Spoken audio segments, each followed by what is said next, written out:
भगवान बुद्ध क्रोध को व्यक्ति का सबसे बड़ा शत्रु मानते थे। इसी विषय पर भगवान बुद्ध अपने भिक्षुओं को उपदेश देते हुए कहा। एक पंडित जी महाराज क्रोध न करने पर उपदेश दे रहे थे। कह रहे थे, क्रोध आदमी का सबसे बड़ा दुश्मन है, उससे आदमी की बुद्धि नष्ट हो जाती है।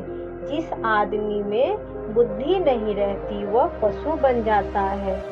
लोग बड़ी श्रद्धा से पंडित जी का उपदेश सुन रहे थे। पंडित जी ने आगे कहा, क्रोध चंडाल होता है, उससे बचकर रहो। भीड़ में एक और एक जमादार बैठा था, जिसे पंडित जी प्रायः सड़क पर झाड़ू लगाते हुए देखा करते थे।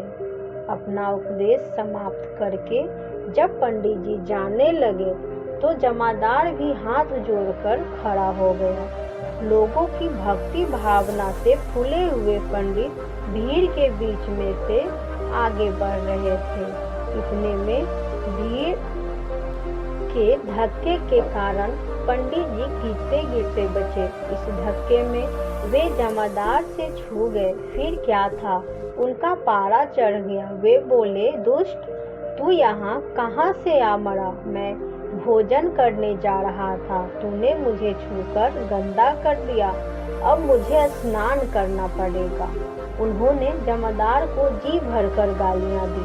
असल में उनको बड़े जोर की भूख लगी थी और वे जल्दी जल्दी यजमान के घर पहुंचना चाहते थे। पास ही में गंगा नदी थी। लाचार होकर पंडित जी उस नदी की ओर तेजी से लपके। तभी देखते हैं कि जमादार उनसे आगे आगे चला जा रहा है।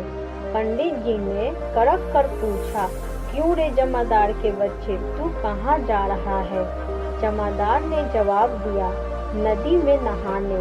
अभी आपने ही तो कहा था ना कि क्रोध चांडाल होता है। मैं उस चांडाल को छू गया हूँ, इसलिए मुझे नहाना पड़ेगा।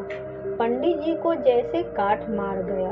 वे आगे एक भी शब्द न कह सके और जमादार का मुंह ताकते रह गए। भगवान बुद्ध की कथा सुनकर शिष्य अपनी हंसी न रोक सके और सभी खिलखिलाकर हंस पड़े। दोस्तों, अगर ये कहानी आपको पसंद आई तो लाइक और सब्सक्राइब करना ना भूलें।